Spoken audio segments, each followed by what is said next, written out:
Deep within the Bob Marshall Wilderness area of western Montana is one of the most beautiful and impressive mountains in the United States. But because it is so remote, few people have ever heard of it, and even fewer still have seen it. This is the Chinese Wall.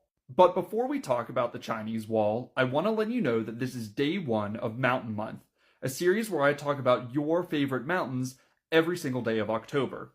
So let me know below what mountain or mountain range you want to see a video on, and the comment with the most likes will get a video tomorrow.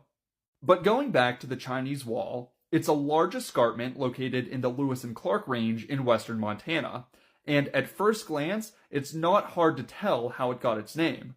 The east side of the escarpment is made up of a series of sheer cliff faces that often tower more than 1,000 feet above the meadows at their base. Now, the origin of the name Chinese Wall isn't confirmed and it's still highly debated, but a fairly obvious explanation is that when viewed from the east, the feature somewhat resembles the Great Wall of China.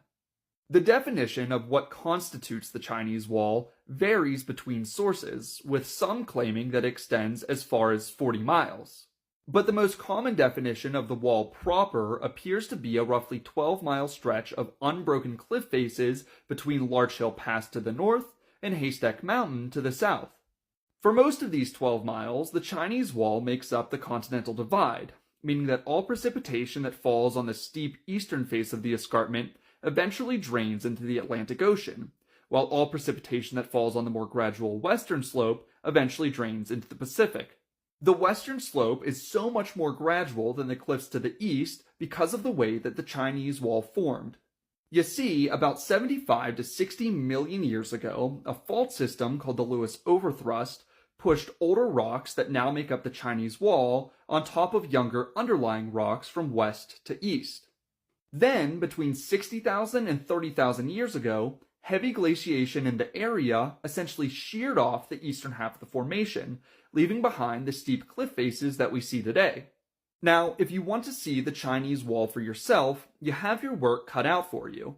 Because it is so deep in the Bob Marshall Wilderness area, which is one of the largest roadless areas in all of the lower 48, the Chinese Wall is located roughly 20 miles away from the nearest trailhead.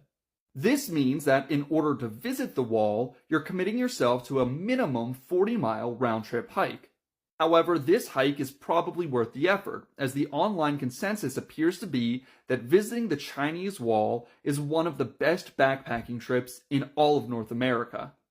Have you visited, or would you make the effort to visit the Chinese Wall? Let me know in the comments, and don't forget to let me know what mountain